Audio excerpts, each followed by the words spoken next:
मंजिलें उन्हीं को मिलते हैं जिनके सपनों में जान होती है। यूं ही पंख होने से कुछ नहीं होता, हौसलों से उड़ान होती है। सर, हमारे व्यूअर सुनना चाहते हैं कि एन शाह कैसे बने। मेरा भी एक स्ट्रगल टाइम रहा है और मैंने अपनी कहानी खुद लिखी है, मैं कह सकता हूँ। साले तो आया होगा सर आपको। फैमिली एक्सपीरियंस नहीं था, आम इंसान से और एक लेवल पे आने में। सर, एक लीडर है, कोई भी इंडस्ट्री में आता है नया लीडर, उसको तुरंत लगना चाहिए, उसको लगता है कि मैं तुरंत करोड़पति बनूं। बाकी 4 लोगों को जब मैं फॉलोअप में गया तो उसमें से किसी ने भी ज्वाइन नहीं किया। लोग पीछे से बोलते हैं।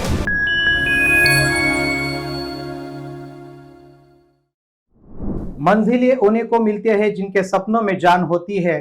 यूं ही पंख होने से कुछ नहीं होता, हौसलों से उड़ान होती है। दोस्तों नमस्कार, मैं डी सुभाष यूट्यूब चैनल पे आपका नए एपिसोड में बहुत बहुत स्वागत है। दोस्तों, आज हमारे मेहमान है एन शाह, बहुत बड़े कंपनी के सीएमडी है। 27 साल का डायरेक्ट सेलिंग इंडस्ट्री का तजुर्बा है, बहुत सारी किताबें उन्होंने लिखी है, ऑथर है और अच्छा ऑर्गेनाइजेशन को वो चला रहे हैं। तो कई सारे उनके साथ हम लोग चर्चा करेंगे। लास्ट तक आप बने रही, बहुत सारे सवाल हम लोग करेंगे, आपको बहुत सीखने को मिलेगा यहाँ से। उनके साथ हम लोग मुलाकात करेंगे। एन शाह सर, स्वागत है आपका नए एपिसोड में। Thank you so much Subhash sir, आप और इतना अच्छा सा इंट्रोडक्शन देने का Thank you, बहुत sir. बहुत शुक्रिया। और आज आपने मुझे विनर्स टॉक में बुलाया है, इसके लिए मैं डेफिनेटली थैंकफुल हूँ। Thank you sir. मुझे अच्छा लग रहा है आपसे मिलके और यहाँ पे आके, इस प्लेटफॉर्म पे आके। डेफिनेटली हम लोग इंडस्ट्री में हैं और इंडस्ट्री की बात करने वाले हैं। क्या तो आज हम बात करेंगे जेन्युइन चीज़ों की। जी सर। और शुक्रिया बहुत बहुत। Thank you sir, thank you. Sir, हमारे व्यूअर सुनना चाहते हैं कि एन शाह कैसे बने, आपकी जर्नी के बारे में पहले हम लोग शुरुआत करेंगे। बातचीत तो बहुत सारी होती रहेगी, लेकिन आपकी जर्नी के बारे में, आप कहाँ से पढ़ाई किए, फिर डायरेक्ट सेलिंग में कैसे आए, यहाँ तक आप हमारे व्यूअर सुनना चाहेंगे सर, प्लीज। हाँ जरूर जरूर, ये बहुत अच्छा है और सबसे अच्छी बात ये है कि हर किसी को अपने बारे में बताना जी अच्छा सर, जी लगता सर। है। और मेरा भी एक स्ट्रगल टाइम रहा है, नो डाउट कि एक आम इंसान से और एक लेवल पे आने में। और मेरा बिलीव ये है कि ये इंडस्ट्री एक साधारण व्यक्ति को अपनी कहानी लिखने का मौका देती है। जी। वो इस इंडस्ट्री ने मुझे भी मौका दिया लिखने का और मैंने अपनी कहानी खुद लिखी, ये मैं कह सकता हूँ। वैसे तो मैं देहरादून से हूँ और मेरी पूरी स्टडी और मेरा कॉलेज वगैरह सब ग्रेजुएशन वहीं से हुआ। उसके बाद मैंने कुछ अपनी बिजनेस में आगे बढ़ा मैं, और मेरे फादर पुलिस में थे, मतलब अच्छा। हाँ, और जॉब में थे।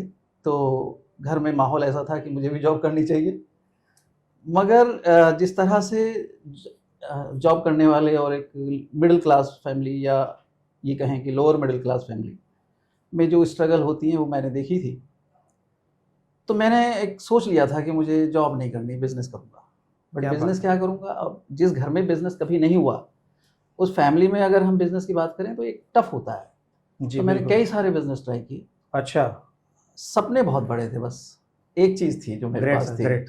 मतलब मेरे पास कोई फैमिली एक्सपीरियंस नहीं था, मेरे पास बहुत बड़ी फाइनेंस नहीं था, मतलब कैपिटल नहीं था। ड्रीम बहुत थे और इसी को करते करते कुछ करता रहा। और उसी दौरान, क्योंकि मैं देहरादून से हूँ, उत्तराखंड से, तो वहाँ कुछ आयुर्वेदिक कुछ कंपनी में मैंने एक तरह से सेल्स रिप्रेजेंटेटिव का काम किया, जिसमें कमीशन मेन था। वहाँ से एक तो ये हुआ कि मुझे आयुर्वेद और हेल्थ और न्यूट्रिएंट्स के बारे में थोड़ी सी जानकारी हुई। जी। तो इत्तेफाक से ये हुआ कि जो आज हम कर रहे हैं वो वहाँ का एक बेनिफिट मुझे मिल गया। दूसरी जो चीज़ है वो ये थी कि ये करते करते अक्सर दोस्तों से और जो सर्कल में लोग थे उनसे एक ही बात होती थी, यार बहुत बड़ा करना है। और एक चीज़ थी जिसको मैं कह सकता हूँ कि एक ड्रीम था, जो शायद मुझे कैरी करके चल रहा था, कि भाई बहुत पैसा बनाना है और साथ में फॉरेन टूर जाना है, क्या मतलब बात विदेश है, घूमना है। बहुत बढ़िया। तो ये जो चीज़ थी, इसने मुझे एक जगह पहुंचा दिया, वो थी डायरेक्ट सेलिंग। क्या बात है। एक बार एक आदमी आया और मुझे उसने एक बुक दी, वो एक कंपनी की बुक थी और उसमें बहुत सारे लोग फॉरेन टूर जा रहे थे। अच्छा। तो उसने कहा, यार तुम कहते हो कि फॉरेन टूर जाओ, देखो ये लोग जा रहे हैं, तुम भी जा सकते हो। मैंने कहा, मुझे करना क्या होगा? क्या बात कहते हैं है। इनका एक टारगेट होता है, उसे पूरा कर लो। तो टारगेट तो मैं किसी और कंपनी का भी कर रहा था। बिल्कुल। तो मैंने कहा, यार ये तो मैं कर सकता हूँ। और मैंने वो क्योंकि एक ही चीज़ थी कि मुझे फॉरेन टूर जाना है, और उनका था कुछ बड़ा सा टारगेट, और समय ज़्यादा नहीं था, कम था। 1.5 महीने में मैंने वहाँ उस में 7-8 लाख का धंधा कर दिया, क्या बात है। और वो मेरी गुडविल थी। आज भी मैं ये बात सोचता हूँ कि इस इंडस्ट्री में, जैसे हम बात करेंगे आगे, तो जो बहुत बड़ा पॉइंट होता है इस इंडस्ट्री की सक्सेस के लिए और हर एक डायरेक्ट सेलर के लिए, वो ये होता है कि बिहेवियर अगर आपका अच्छा है। मैं हमेशा मानता हूँ कि लीडर जो है वो एग्जाम्पल क्रिएट करता है, और उसका बिहेवियर होता है। जी। बाई चांस मेरा एक ऐसा बिहेवियर था कि मैं सबकी रिस्पेक्ट करता था, जो आज भी अच्छा। कैरी करता हूँ, जिस वजह से मुझे इनिशियल बढ़िया ब्रेकअप मिला। उस कंपनी में मैं सिंगापुर अचीवर बन गया। क्या बात है, कौन से साल की बात है सर? ये 98 की ही बात है। डायरेक्ट सेलिंग में आप इंटर हुए तो वही 98 में? 98 में आ गया मैं, तो यहाँ से ये शुरुआत हुई। शुरुआत होगी। और फिर उसके बाद आगे बढ़ते रहे। कुछ ऐसे रीज़न थे जिसकी वजह से कुछ चीज़ें थी, जैसे वो कंपनी थी उसमें एक ही था, कॉस्मेटिक्स था, स्किन कॉस्मेटिक्स। अच्छा। या तो मुझे लगा कि अगर मुझे इंडस्ट्री में ही आना है और बड़ा काम करना है, तो मैं एक पर्टिकुलर, क्योंकि हमारे यहाँ हिंदुस्तान में कॉस्मेटिक्स जेंट्स यूज़ नहीं करते, बिल्कुल इवन की स्किन कॉस्मेटिक्स भी यूज़ नहीं करते। बिल्कुल। तो मुझे लगा जब अगर मुझे आना ही है तो ऐसी किसी कंपनी में, ऐसे कोई प्रोडक्ट के साथ मुझे काम करना चाहिए जो पूरी फैमिली के लिए हो। तो वहाँ से मैंने वो शिफ्ट किया। उसके बाद कुछ आगे बढ़े हम, और इत्तेफाक से ये हुआ कि इंडस्ट्री में एक तरह का रिवॉल्यूशन आया एक वक्त में। अमेरिका से एक कंपनी आ गई, जो अच्छा। पहली बाइनरी कंपनी थी इंडिया में, वर्ल्ड वाइड बोलूँ मैं तो। जी। और उस कंपनी का जो सिस्टम था उसको देख के मुझे लगा कि शायद दिस इज़ द वे जो इंडस्ट्री के लिए फास्ट होना, जो कि Fast आज की होना डेट चाहिए। में प्रूव भी है कि आज हम मैचिंग प्लान और बाइनरी प्लान के बहुत ऊपर बहुत जो, बहुत। और मैक्सिमम कंपनी इसी पे काम कर रही है। और ये तब की बात है, 99 में वो कंपनी आई थी, और उसके बाद हम लोग आगे बढ़े।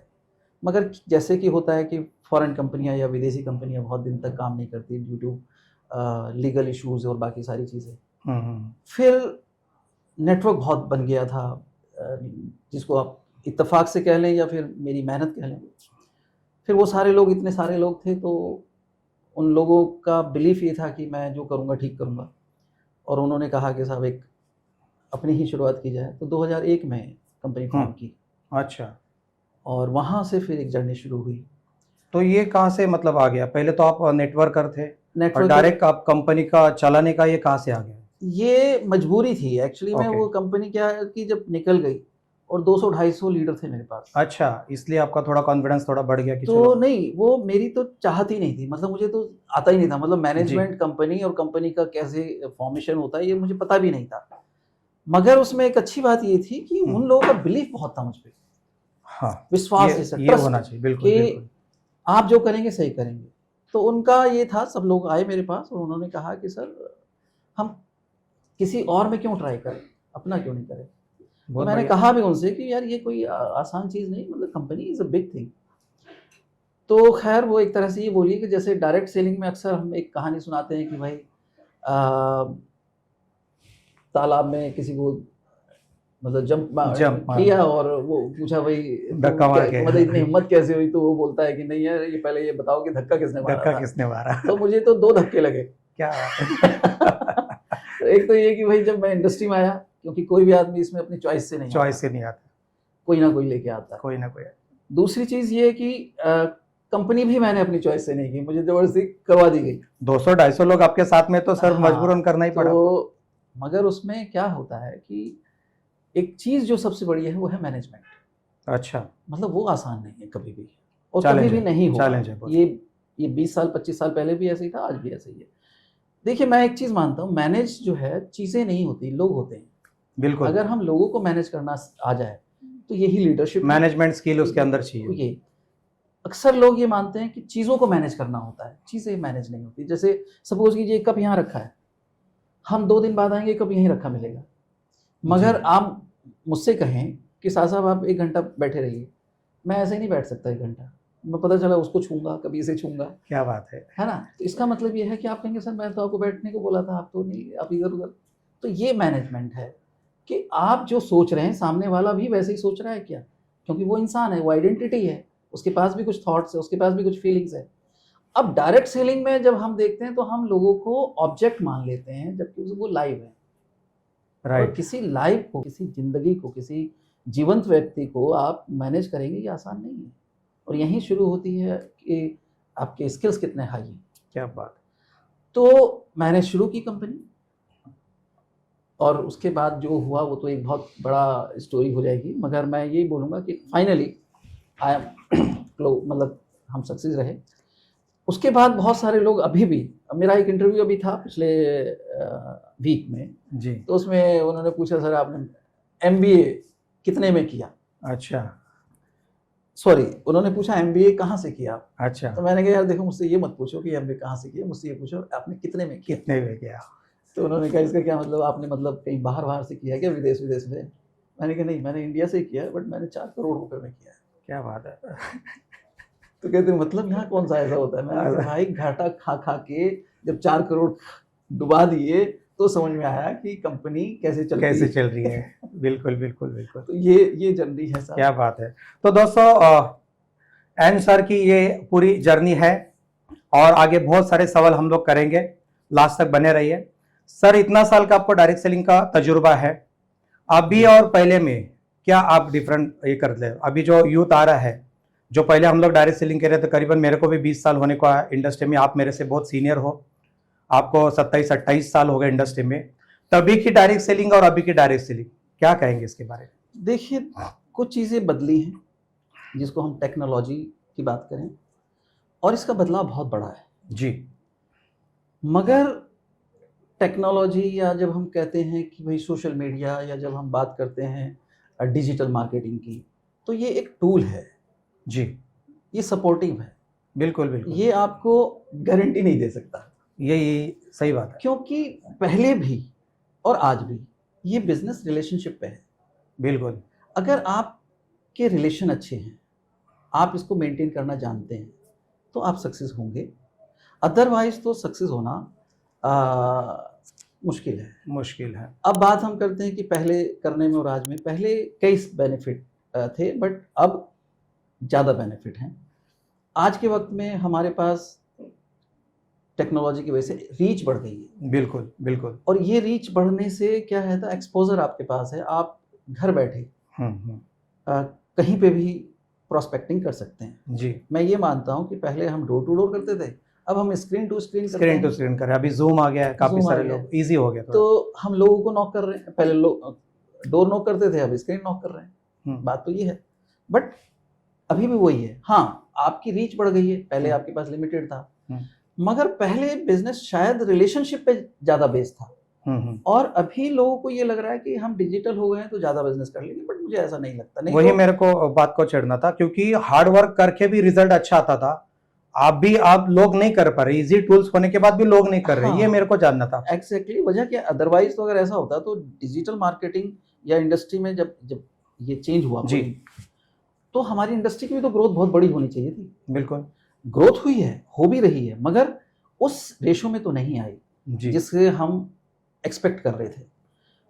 तो बात यह है कि शायद कुछ गलती हुई है, या समझने में एस्पेक्ट्स कई बार होते हैं कि भाई हम ऐसा कर लेंगे। अब अच्छा हो रहा है, बट इससे अच्छा मेरा एक ही है कि रिलेशनशिप का बिजनेस है, और आप चाहे आपके कितने भी फॉलोअर्स हों, मैंने देखा है कि अगर ट्रस्ट नहीं है तो एक प्रोडक्ट नहीं बेच सकते आप। बिल्कुल सही है।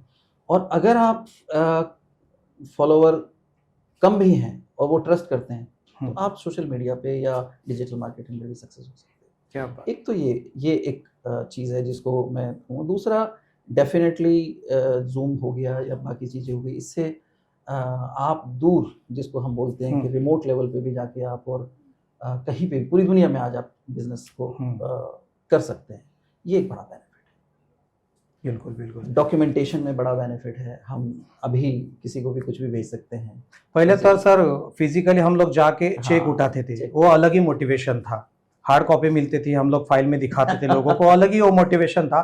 उसमें बहुत जोश लगा के एकदम जोश से लोग काम करते थे। आज ऑनलाइन अकाउंट में आने के बाद भी इतना जुनून नहीं दिख रहा है। मुझे याद है कि मेरी इतनी मोटी फाइल थी। क्या बात है, वो टाइम की बात हाँ, है। और क्या बात है। 83 का पहला चेक, और उसके बाद मैं 83 जब ऐसे फर्स्ट पलटता था तो एंड में जाके लोग कहते थे यार ये पॉसिबल कैसे है। मैंने कहा इंडस्ट्री है ये और सब कुछ पॉसिबल है। एक चीज़ जो मैं कहना चाहता हूँ कि ये इंडस्ट्री जी। में अक्सर एक सवाल अब भी होगा, शायद हम बात करेंगे तो, हम्म। कि इतनी सक्सेस कैसे आ जाती है, जी। क्या रीज़न है। तो इसके पीछे जो चीज़ है या जो मैं जो अभी बात कर रहा हूँ कि 83 से लेके और फिर 83,000 तक, फिर वो 8 लाख तक जो चेक जाता है, ये चेक का मतलब इतना एक्सपोनेंशियल ग्रोथ कैसे। तो इसके पीछे जो है बेसिकली, इसको आप अगर देखें तो एक्सपोनेंशियल ग्रोथ जिसकी जब हम बात करते हैं तो एक चीज़ जिसको हम अक्सर हम सब कहते हैं कि लोग जब मल्टीप्लाई करते हैं ना, उसका टाइम मल्टीप्लिकेशन जब होता है जी। क्योंकि इसकी कोई लिमिट नहीं है। तो ये कई बार लगता है कि लीडर जो है खुद फील कर रहा है कि ये उसका काम है, मगर जब एक्सपोनेंशियल ग्रोथ होती है, जब रिएक्शन शुरू होता है, तो वो टाइम मल्टीप्लिकेशन है सारा का सारा। तो ये बहुत बड़ी चीज़ है जिसकी वजह से कोई भी व्यक्ति, तो मैं एक बात मानता हूँ कि आप रिक्रूटमेंट करके बिजनेस तो शुरू कर सकते हो, मगर डुप्लीकेशन से बिजनेस बड़ा। यस, मतलब हार्ड, मतलब हॉल में उतरना ही है उनको। ऐसे आप नहीं कर सकते ऑनलाइन में, खाली टीवी में देख के बिजनेस नहीं कर सकते। डुप्लीकेशन होना ही चाहिए। सर, एक लीडर है, कोई भी इंडस्ट्री में आता है नया लीडर, उसको तुरंत लगना चाहिए, उसको लगता है कि मैं तुरंत करोड़पति बनूं या तुरंत बहुत सारा हासिल कर लूं। क्या लगता है आपको, उसके लिए क्या, एक लीडर बनने के लिए कौन से स्किल उसके अंदर चाहिए? लीडर से पहले बेसिकली जब कोई आदमी ज्वाइन करता है, पहले तो अगर मैं उसके दिमाग में मतलब लीडरशिप ही है। एग्जैक्टली इसको अगर हम ऐसे देखें, मतलब इसमें 3 सवाल बन सकते हैं। पहला ये सवाल कि कोई आदमी इंडस्ट्री में आता है तो वो फेल क्यों हुआ, एक बात। दूसरी बात ये कि वो इंडस्ट्री में आया तो वो इंडस्ट्री को करके छोड़ के क्यों जा रहा है, बिल्कुल। तीसरा ये, वो लीडर जो है उसकी जो एक्सपेक्टेशन है वो हाई क्यों है जी, इस इंडस्ट्री से क्यों है जी। तो पहली चीज तो ये है कि हमने जो 30 साल गुजरे ना साहब जी, हम सबने ही बेसिकली इसको बेसिकली ओवर एक्सपेक्टेशन पे बेचा है। हाँ, ये सही बात है। तो हमने ही तो एक्सपेक्टेशन बढ़ाई है कि भाई बस फटाफट अमीर बन जाओ। उसका ड्रीम तो छोटा ही था, लेकिन हाँ, उसको जबरदस्ती, तो वो एक तो उसकी वजह से क्या हुआ कि लोग आए क्योंकि उन्हें बताया गया कि बस यहाँ तो 4 साल में आप 40 साल का जो अचीवमेंट है वो हासिल कर लोगे। होता भी था 4 इयर्स वर्सेस 40 इयर्स वाली थ्योरी आपने भी ट्रेनिंग की होगी, हमने भी ट्रेनिंग की है। तो ये जो एक्सपेक्टेशन बढ़ जाती है वो बहुत खतरनाक है। तो मैं एक ही चीज जानता हूँ कि पहला काम है कि साहब गारंटी है ये बिजनेस चल में पैसा है, मगर फटाफट है ये गारंटी नहीं है, बल्कि मैं ये कहूँगा कि ये है ही नहीं। अच्छा, ये है ही नहीं। और फटाफट वाली जो लोग हैं वो डायरेक्ट सेलिंग से, अब तो वैसे भी एक क्लियर बात हो गई कि वो डायरेक्ट सेलिंग कर भी नहीं रहे थे, वो स्कीम बेच रहे थे। और स्कीम में और बिजनेस में फ़र्क होता है। बिल्कुल। मैं अगर आपसे बोलूं कि साहब इन्वेस्टमेंट करो, पैसा लगाओ और 3 महीने में डबल, 6 महीने में डबल या साल भर में डबल, बिल्कुल बिल्कुल, तो इसको रिलेट करके लोग डायरेक्ट सेलिंग से जब कनेक्ट करते हैं तो वहाँ गलतफहमियां डेवलप होती हैं। उन्हें लगता है यही तो है वो, और यहाँ पे भी वही उम्मीद लेके आते हैं कि फटाफट अमीर बन जाएंगे। तो पहली चीज़ है आपको पेशेंस तो रखना पड़ेगा। क्या बात है, पेशेंस तो बिल्कुल बिल्कुल। तो सर, आप यहाँ से अभी स्टार्टिंग से लेकर इतने साल तक आप आए, चैलेंज तो आया होगा सर आपको? सर चैलेंज तो बहुत आते हैं। इवन मैं तो ये बोलूँगा कि चैलेंज तो अभी भी हैं, और ज़िंदगी में चैलेंज ना हो तो फिर मज़ा भी नहीं है। मतलब आपकी ज़िंदगी नीरसता में बढ़ जाएगी। मगर हाँ, कभी कभी इतने ज़्यादा चैलेंज होते हैं कि आपको लगता है कि यार ये क्या हो गया, मतलब हो क्या रहा है। अच्छा, एक चीज़ होती है जो बड़ी कमाल की है। 2 चीज़ें हैं, जब हम कहते हैं स्ट्रगल जी और हम कहते हैं हार्डवर्क, दोनों में मैं एक फ़र्क मानता हूँ कि जब हम सर्वाइवल के लिए मेहनत करते हैं तो वो स्ट्रगल है, बिल्कुल, और जब हम ग्रोथ के लिए मेहनत करते हैं वो हार्डवर्क है। सही बात है, ग्रेट। तो अक्सर लोग ग्रोथ के टाइम को भी हार्डवर्क मान लेते हैं।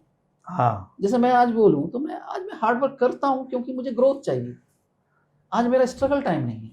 बिल्कुल। बट जो स्ट्रगल और जिसको चैलेंज आप बोल रहे हो, क्योंकि आज चैलेंज नहीं आएगा, आज सिर्फ ये है कि हमारे सामने जो चैलेंज होगा वो होगा कि हम सिचुएशन को हैंडल नहीं कर पा रहे। मगर कई बार लगता है कि आपको कुछ समझ भी नहीं आता है। तो मुझे लगता है कि जब चैलेंज आते हैं तो मेरा अपना जो एक्सपीरियंस है वो ये कहता है कि बस आपको खुद पे भरोसा रखना है। लेकिन मैं सर पूछना चाहूँगा आपको, कोई एक चैलेंज? हाँ, देखिए, एक तो जब मैंने नेटवर्क मार्केटिंग में मुझे बहुत ज़्यादा चैलेंज नहीं करने पड़े जब मैं डायरेक्ट सेलिंग में था, मतलब मैं खुद एज ए नेटवर्क का काम कर रहा था। ओके। वो इसलिए नहीं करने पड़े, इत्तेफाक ये रहा कि मैंने शायद पहली बार जब मैंने अपनी सीनियर को बुलाया था और उसको बुलाने के बाद मैंने कहा सर मेरी एक मीटिंग ले लो, तो मैंने 12 लोगों को बुलाया और वो आए। घर पे ही मैंने मीटिंग रखी अपने लिविंग रूम में, और उन्होंने प्रेजेंटेशन दिया। प्रेजेंटेशन देने के बाद मुझे लगा अगर मैं ये प्रेजेंटेशन खुद देता तो शायद इनसे अच्छी देता जी। और हुआ ये कि उसमें से 4 लोग तो उसी वक्त चले गए, बाकी 4 लोगों को जब मैं फॉलोअप में गया तो उसमें से किसी ने भी ज्वाइन नहीं किया। तो उन्होंने कहा कि हमें समझ में नहीं आया। तो मैंने कहा चलो दोबारा कहते दोबारा फिर बैठेंगे। तो दोबारा किसी प्रोस्पेक्ट को बुला के फिर दोबारा से बुलाना थोड़ा सा मुश्किल होता है, ये टफ होता है। तो एक तो ये मेरे लिए ये जो अच्छा रहा कि मैंने अपने बिजनेस को बहुत जल्दी अपने रिस्पॉन्सिबिलिटी लिया कि भाई ये तो मुझे करना है, और मैं अगर किसी को बुलाऊंगा वो अगर ठीक से प्रेजेंट नहीं करेगा, ठीक से अगर उसका प्रेजेंटेशन ही नहीं होगा, बिल्कुल बिल्कुल, तो मेरे प्रोस्पेक्ट खराब हो जाएंगे। बिल्कुल बिल्कुल। तो इस वजह से मुझे डायरेक्ट बहुत जल्दी करने से क्या हुआ कि मुझे बहुत चैलेंज नहीं है। अच्छा। तो मुझे लगता है चैलेंज वहाँ ज़्यादा आते हैं जब आप दूसरों के कंधे पे बंदूक रखते हैं। बिल्कुल सही बात है ना। तो एक तो ये थी, तो ये वाला मुझे चैलेंज आया जब मैं कंपनी खोली। और कंपनी खोलने के बाद क्योंकि मेरे पास तो 150 लोग थे, 120-150 के आसपास तो लोग ही थे जो लेके आया था मैं, और जिन्होंने कहा मुझसे कंपनी खोल लो। तो मैंने कंपनी शुरू की और 1.5 साल 2 साल बहुत अच्छी चली। मतलब मुझे हैरान था कि इतना बड़ा टर्नओवर, क्योंकि 150 लोग थे मेरे पास ऑलरेडी और वो काम कर रहे थे। मगर वहीं पे उन लोगों को ये लगा कंपनी ग्रो कर रही है, मैं ग्रो कर रहा हूँ, वो ग्रो नहीं कर रहे। अच्छा, ऐसा उनको लगा, जबकि सब लोग पैसा बना रहे थे। ओके। मगर शायद उन्हें लगा कि मैं जो ऑनर हूँ उनकी वजह से। अच्छा, ये उनको लगा।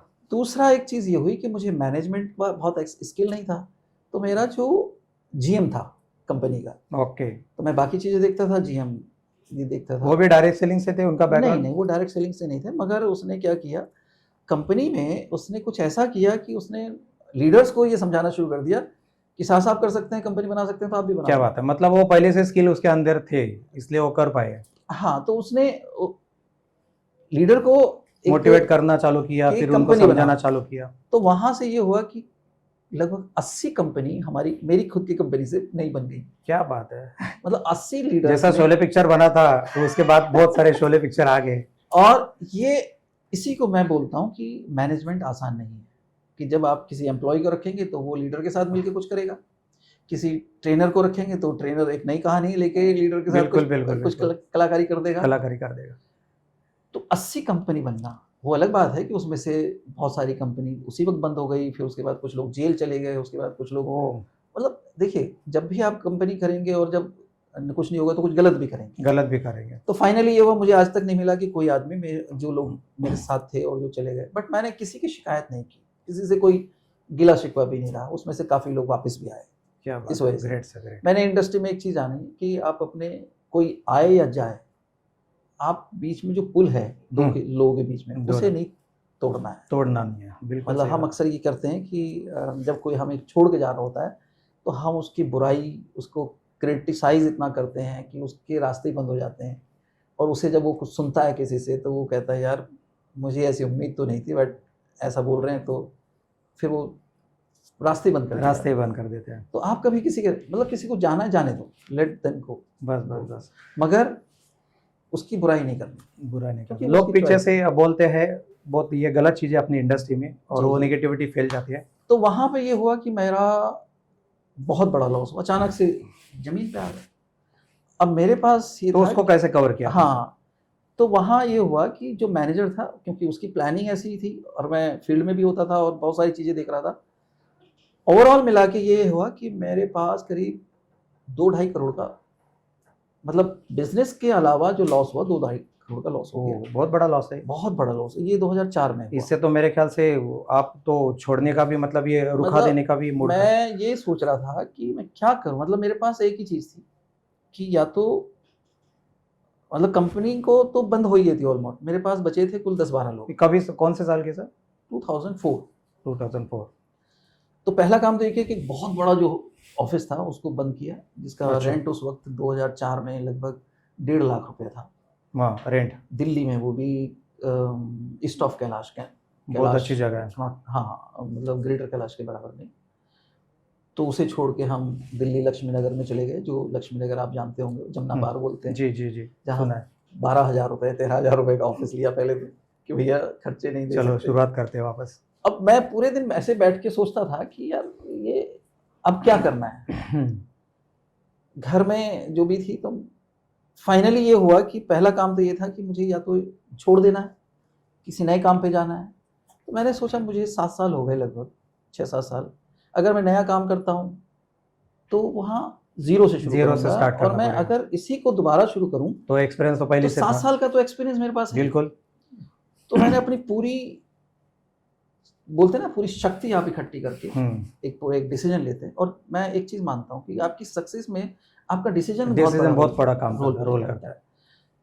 तो मैं अपनी वाइफ के पास, मतलब दिल्ली से देहरादून गया और मैंने उनसे बात की जी।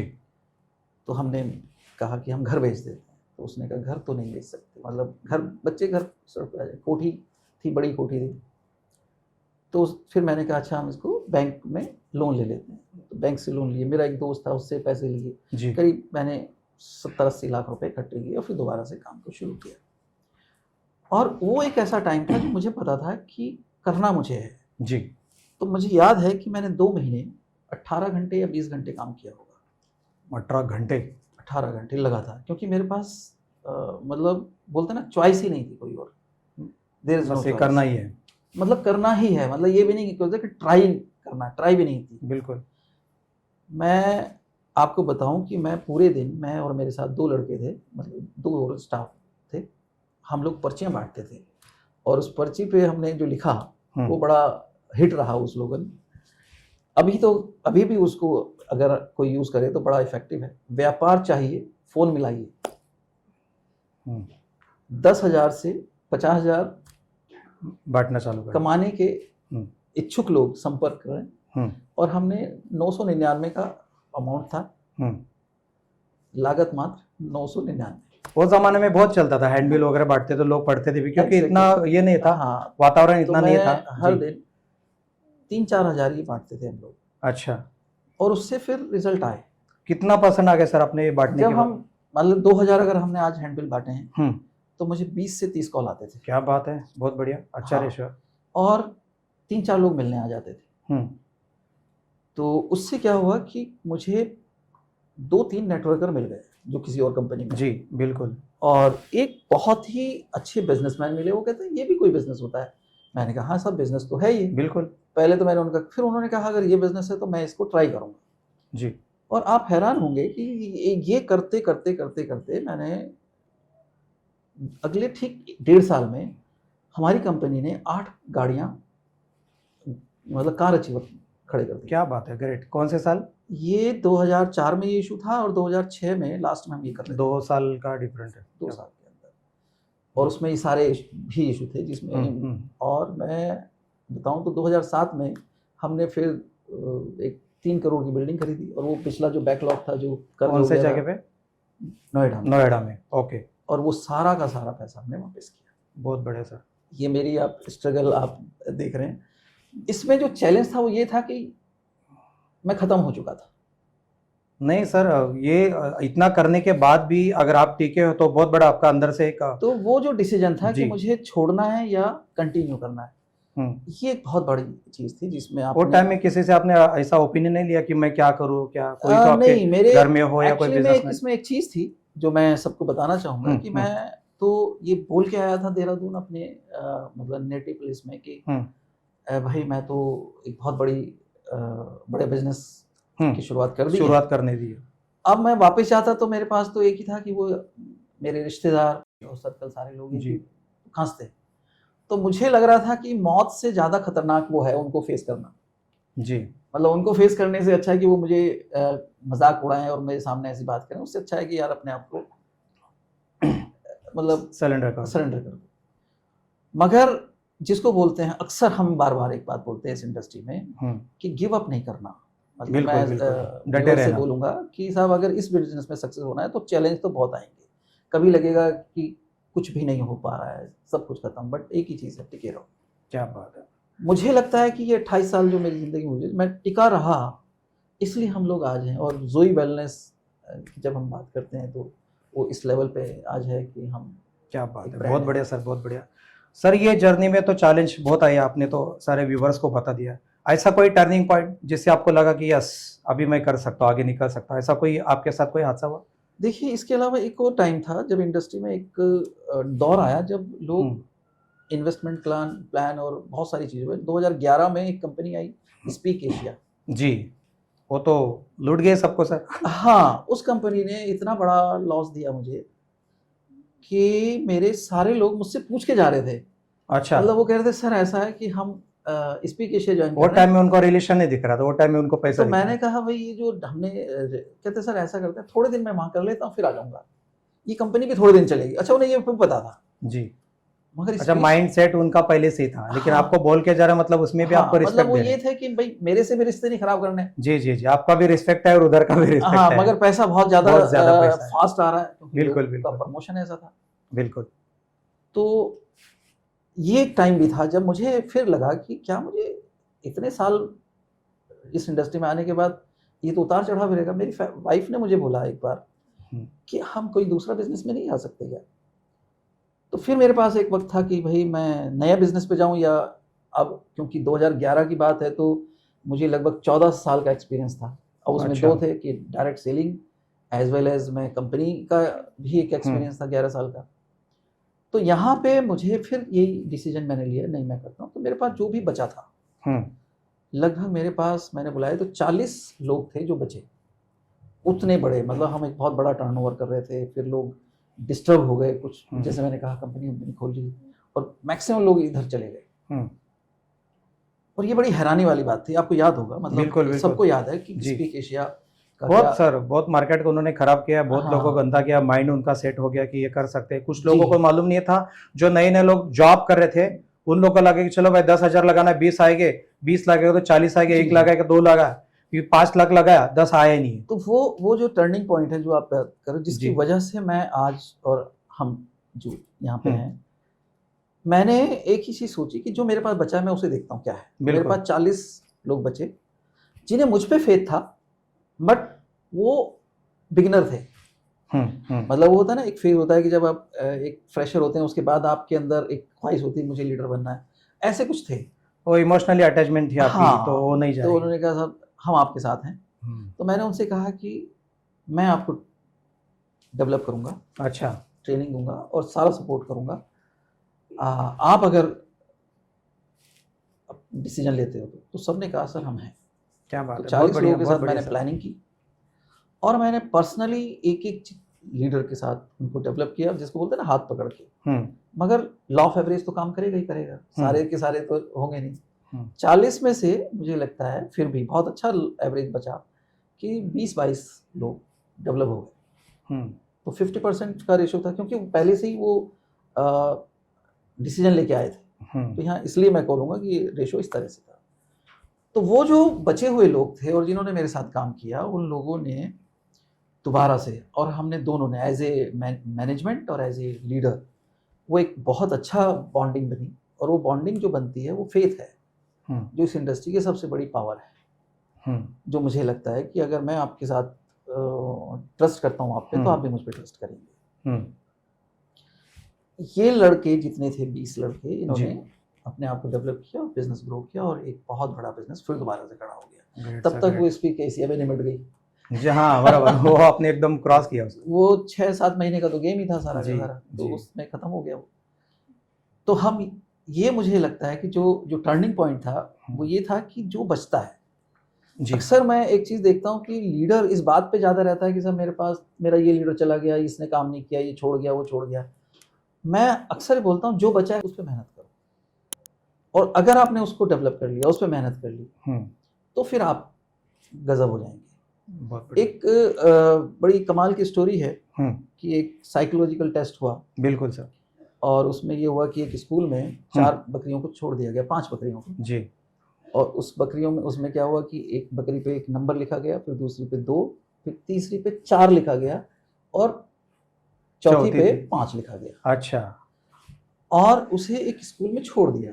जब सुबह स्कूल खुला और जब बच्चे आए तो उन्होंने देखा कि वहाँ पे स्मेल आ रही है, मतलब किसी बकरी की जो होती है स्मेल आ रही है। हाँ, तो बकरी सारी रात उसमें थी स्कूल में, तो उन्होंने ढूंढना शुरू किया, सबने लगा, तो कोई एक बकरी मिली, फिर दूसरी मिली, फिर तीसरी मिली, फिर चौथी मिली। मगर इशू ये था कि वो तीसरी वाली बकरी तो थी नहीं। अब पूरा स्कूल ढूंढ रहा है। अब जब पूरा स्कूल ढूंढ रहा है तो उस दिन तो वो बच्चे नंबर को ये कर रहे हो। वो कह रहे हैं साहब, 1 मिल गई, दूसरी मिल गई, चौथी मिल गई, 5वीं मिल गई, मगर ये तीसरी कहाँ है? तीसरी का है, मगर तीसरी तो कभी थी ही नहीं। थी नहीं। तो उस दिन पढ़ाई नहीं हुई, कुछ नहीं हुआ, सब रिसर्च के पीछे लगे, सब यही लगे रहे। अक्सर ये होता है हमारे पास जो बचा है, हम उसकी बजाय हम उसको जो है ही नहीं, हाँ, सारा फोकस वहां रहता है। उसका फोकस, आपके पास 10 लीडर हैं, एक चला गया, उसके ऊपर ज्यादा ताकत लगा दिया। सर आपकी सारा फोकस, सारी ताकत वो वहीं कैसे लगी। गया, उसके ऊपर ज्यादा चर्चा चलती है। और जब ये चर्चा चलती है तो जो 9 बैठे हैं, हाँ, वो भी उनके दिमाग में फिर अलग से एक मैसेज जाता है कि सर हम लोग काम करें, हम हमारे बारे में बात कीजिए, तो जो गए उसके बारे में क्यों सबसे बड़ी बात यह है कि जी। आपके पास जो है जी, आप वहीं सेट रहिए, बहुत उसी बढ़िया, पे फोकस है, कि जो नहीं है उसकी क्या बात करें। बिल्कुल सर। तो ये साइकोलॉजिकल टेस्ट होता है, और इसको अक्सर लोग फेल हो जाते हैं। बात इसी की करते हैं कि जो नहीं है, मैं आपसे बोलूँगा तो आप बोलेंगे सर मेरा बहुत लॉस हो गया, जैसे आपने मुझसे पूछा। बट हमारे पास क्या हुआ, मैं ये बात बोलता हूँ कि भाई वो मेरी इन्वेस्टमेंट थी, जैसे मैंने कहा 4 crore, that was my investment, वो मुझे कभी ना कभी तो करनी ही। बिल्कुल बिल्कुल। और आज अगर मैं इतना बड़ी पोजीशन पे हूँ या मैं इतना लेवल पे आया, तो वो नहीं होता, तो मैं वो सारी चीज़ें सीख भी नहीं पाता कि आप एक टफ टाइम से कैसे गुजरते हैं। और टफ टाइम में गुजरने के लिए आपके पास एक ही चीज़, माइंड सेट है।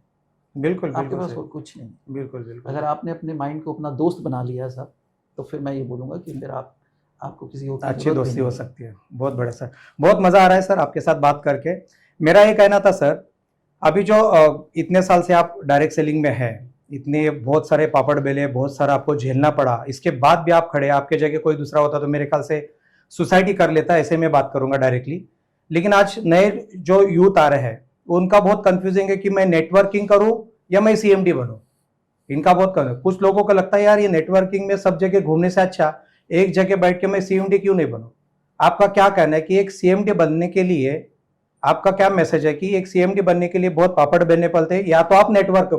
क्या देखिए करें? मुझे लगता है आज भी अगर मुझसे आप दिल से मुझसे ये पूछें कि मेरी विश क्या है, जी, तो मैं कहूँगा मेरे अगर मैनेजमेंट को कोई दूसरा संभाल ले तो मैं नेटवर्कर बनना चाहूँगा। क्या बात है, वजह है लाइबिलिटी नहीं है, जीरो बिल्कुल लाइबिलिटी। बिल्कुल। कंपनी फाउंडर, कंपनी मालिक, ये तो लाइबिलिटी है, और हर वक्त लाइबिलिटी 24 घंटे। और लाइबिलिटी, अच्छा एक और बात, गवर्नमेंट ऑफ इंडिया के जो नॉर्म्स आए हैं और जो कंप्लाइंसेस हैं साहब, सीसीपीएल जो है, आप सोचिए कि उतनी बड़ी कंपनी जो ओरिफ्लेम जैसी कंपनी, जो इंटरनेशनल कंपनी है, उसको उन्होंने 3 लाख रुपए का, आपको तो मालूम है। अब इतनी बड़ी कंपनी की वेबसाइट अपडेट, इग्नोरेंस है। अच्छा, इग्नोरेंस करें या फिर ये कहें कि मैनेजमेंट है, होता ही इतना कुछ बड़ा है कि वो प्रोडक्ट मैनेज करें, मार्केट मैनेज करें, एक छोटी वेबसाइट, उन्हें अब वेबसाइट छोटी चीज है, मगर गवर्नमेंट क्या बोल रही है इसे। तो आज के डेट में मैं ये बोलूंगा कि जो कंपनी चला रहा है वो बिल्कुल अलग बात है, आपको पैसा बनाना है। देखिए मुझे लगता है कि मुझे दिल्ली से मुंबई आना था, तो आने के लिए मेरे पास ऑप्शन है, ट्रेन है, फ्लाइट है, मेरी कार भी है, मगर मुझे जल्दी आना है तो मैंने सबसे फास्टेस्ट वे चुना, फ्लाइट। अब यहाँ पे 2 चीज़ें, मेरा ऑब्जेक्ट, मेरा पर्पस, या मैं चाहता क्या हूँ, टाइम से पहुँचना, जल्दी पहुँचना जी, और अपनी मंजिल पे पहुँचना। बिल्कुल। मगर क्या इसके लिए मुझे फ्लाइट खरीदनी पड़ेगी? क्या मुझे एरोप्लेन खरीदना पड़ेगा? हाँ, ये क्वेश्चन मार्क है। मतलब मुझे उसका मालिक बनना है? नहीं, मैंने तो जिस मालिक तो उसका कोई और है। हम्म, अब वो मालिक और मैं दोनों एक साथ बैठे हैं उस फ्लाइट में, बिल्कुल दोनों बॉम्बे पहुंचे। एक ने करोड़ों रुपए खर्च किए, 1,000 करोड़, बिल्कुल। और एक ने 10,000 का टिकट खरीदा। मंजिल दोनों की एक ही है। जी बिल्कुल। तो 10,000 खर्च करके अगर मैं मुंबई पहुंच रहा हूं तो मैं 10,000 करोड़ खर्च करके क्यों पहुंचूंगा भाई? सही, सीधी सी बात है। अच्छा, कुछ हो जाए तो रिस्पॉन्सिबिलिटी किसकी? मालिक की। कोई, और कितनी बड़ा मैनेजमेंट है। तो कंपनी चलाना अगर आप में वाकई उतना काबिलियत है, क्योंकि फंड बहुत बड़ा चाहिए, ज्यादा चाहिए। और फंड मैनेजमेंट एक दिन के लिए नहीं चाहिए, हमेशा के लिए चाहिए। अच्छा, 1,000 बार आप अच्छा काम करिए, एक बार आपसे कुछ गलत हो जाए तो 1,000 जीरो हो जाता है। ऐसे कंपनी, जी एज ए नेटवर्कर आपकी लाइबिलिटी नहीं है। आपने प्रोडक्ट यूज कर रहे हो, और देखिए किसी कंपनी के साथ आप हैं और उसके पास 50 प्रोडक्ट है, 50 प्रोडक्ट की इन्वेस्टमेंट अगर आप देखें तो वो करोड़ में होती है।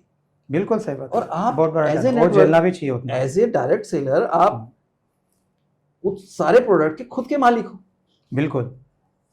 पूरी कंपनी आपके एज ए नौकर एक कॉल के ऊपर खड़ी है, आप मालिक को क्वेश्चन कर सकते हो। बिल्कुल। बट जब आप मालिक बन जाओगे तो चैलेंज, तो फिर आप तो नौकरी बन सकते हो, नौकरी बन सकते। तो मालिक नहीं बेसिकली। तो ये लगता है, मगर ये अलग बात है। मैंने तो ये देखा है कि अगर आप मुझे आज ही, मैं तो भाई, मैंने कहा ना कि मेरी चॉइस ही नहीं थी मालिक बनना, क्योंकि मुझे इस इंडस्ट्री की ताकत समझ में आ गई थी कि आज भी अगर आप मुझसे पूछें कि साहब आप अगर आज ये बिजनेस शुरू करना चाहें तो क्या, मैं गारंटी देता हूँ मैं वो काम करूंगा जो मैं सिखाता हूँ। क्या बात। सिंपल, मुझे कुछ नहीं करना, हर दिन 5 कॉल करूंगा, हर दिन 5 प्लान दिखाऊंगा, हर दिन 5 फॉलोअप करूंगा, हर दिन प्रोडक्ट की बात करूंगा, हर दिन ट्रेनिंग लूंगा, और इसको अगले 2 साल तक कंसिस्टेंट करूंगा। मेरा यही कहना था सर कि अभी नया जो यूथ आ रहा है नेटवर्क मार्केटिंग में, उनको अभी इतना साल का आपका तजुर्बा है कि उनको मालूम ही नहीं चलता कि राइट डायरेक्शन कैसा है। कुछ लोग बोलते सिस्टम से काम करो, कुछ लोग बोलते फॉलोअप करो, कुछ लोग बोलते कॉल करो। एग्जैक्ट उसको अभी नया है, जैसे मैं नौकरी करके आया डायरेक्ट सेलिंग, मेरा कुछ पता नहीं है। एक बेसिक लेवल से कहाँ से शुरुआत उसने करनी चाहिए, हाँ, और कौन सी चीज की प्रैक्टिस करनी चाहिए। ये बहुत बढ़िया बात है। देखिए, एक नया आदमी जी, उसे, वो इस बिजनेस में ऐसे जैसे एक आदमी की आंखें नहीं, तो पहली बात तो ये है कि उसे अपलाइन की बात को फॉलो करना पड़ेगा, क्योंकि उसे पता ही नहीं। बिल्कुल। यहाँ कोई तो मेंटर चाहिए एक्सपेरिमेंट जी नहीं कर सकते, ये ट्राइड और टेस्टेड, मतलब एक मेंटर को लेके उसको जाना है। हाँ, बिल्कुल। और एक चीज जो है कि हर दिन कॉल करने हैं, हर दिन प्लान दिखाने हैं। इस बिजनेस में एक ही काम है, कॉल करना, प्लान दिखाना, show the plan, show the plan, show the plan. इसके अलावा कुछ काम भी नहीं। अब जब मैं ये बात बोलता हूँ तो वो सिंपल बात है कि आपको ये समझना है कि इस बिजनेस में काम क्या है, मतलब व्हाट इज योर वर्क। जैसे एक आदमी है, अगर आपने यहाँ पे अपने पेंट्री में एक लड़का रखा तो उसका काम है पानी पिलाना, चाय बनाना, चाय देना, सर्व करना, लोगों को बेसिकली सर्व करना। डायरेक्ट सेलिंग में काम है नए लोगों को प्लान दिखाना, जितने ज़्यादा से ज़्यादा लोगों को प्लान दिखा सकते हैं। अब जो आपने पूछा कि कैसे करना है, तो देखिए, बिगिनर को मैं एक बात बोलूँगा कि वो फॉलो करे अपने सीनियर को। हर दिन एक चीज़ होती है जिसको हम अपने यहाँ बेसिकली ट्रेनिंग में बोलते हैं DAP, daily action plan. Daily action plan, okay. Daily action plan वो एक फॉर्मूला है, DAP, हाँ, वो एक फॉर्मूला है जिसको पकड़ के आप कहीं भी पहुंच सकते हैं। डेली एक्शन प्लान में हम 4 चीजें बोलते हैं: डेली कॉल, डेली STP, अब सीधे है 5 कॉल कीजिए, 2 प्लान दिखाइए, 3 फॉलोअप कीजिए, और हर दिन प्रोडक्ट के ऊपर काम कीजिए, प्रोडक्ट शेयरिंग कीजिए। मतलब प्रोडक्ट को समझिए, जानिए और उसको सेल कीजिए। उसमें थोड़ा सा मैं करूँगा सर। जैसा भी मैं 3 महीने से आपका सुन रहा हूँ कि डेली प्लान, डेली फॉलोअप, उसमें कैसे होता है कि सर मैं थक जाता हूँ, बराबर। वो टाइम में आप कैसे वो मेरे को मोटिवेट करोगे? वो टाइम में मेरे को इनकम तो नहीं आती, हाँ, मैं खाली सीख रहा हूँ, और सीख के मेरे को स्कूल छोड़ के बहुत साल हो गए सर, वापस मैं इधर आके सीख रहा हूँ कि प्लान करो, लिखो, ये करो। तो मेरे को आप मोटिवेट कैसे रखोगे? मेरे को तो कोई डायरेक्ट सेलिंग के बारे में मालूम नहीं, आप सिर्फ बोल रहे हैं कि कॉल करो, फॉलो करो, प्लानिंग दे दो। जब हम ये बात बोलते हैं तो इसके पीछे मैंने बात बोली कि first you follow the senior. जी अब सीनियर जो है वो बेसिकली आपको सिखा ही रहा है। जी अब जो दूसरी बात है वो है, अगर आपको सक्सेस होना है तो आपको डीएपी करना है, सिस्टम फॉलो करना है और सीनियर को फॉलो करना है। सीनियर को फॉलो करने से एक बेनिफिट है कि वो जहां गलती होगी वो आपको करेक्शन कर देगा। बिल्कुल सिस्टम से ये है कि आप सीखते हैं, बिल्कुल सिस्टम आपको सिखाता है, बिल्कुल सिस्टम आपको लीडर बनाता है, यस डीएपी आपको रिजल्ट देता है। हम्म। डेली अगर एक्शन ही नहीं होगा तो रिजल्ट ही नहीं आएगा। अब यहाँ एक चीज है, हम थक किस चीज से जाते हैं? थक जाते हैं हम और रिजेक्शन से। रिजेक्शन से जो रिजेक्शन है वो थकाता है हमें, और कोई चीज नहीं। मार्केट में इतने सारे सवाल करते हैं लोग, प्रोडक्ट महंगा ये करते हो, उससे बहुत अच्छा, थक जाते एक और हैं। मैं चीज समझता हूँ, मुझे जो एक्सपीरियंस हुआ है, जी रिजेक्शन जितना होता है उससे ज्यादा हम उसको मान लेते हैं हाँ कि यार लोग रिजेक्ट कर देंगे।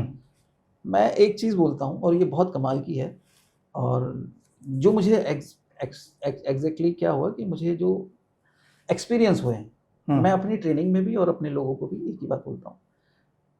एक चीज है जो इस बिजनेस में, मुझसे किसी ने पूछा सर डायरेक्ट सेलिंग को आप क्या बोलेंगे, एक शब्द जी में बताइए। जी तो मैंने कहा हैंडलिंग ऑब्जेक्शन।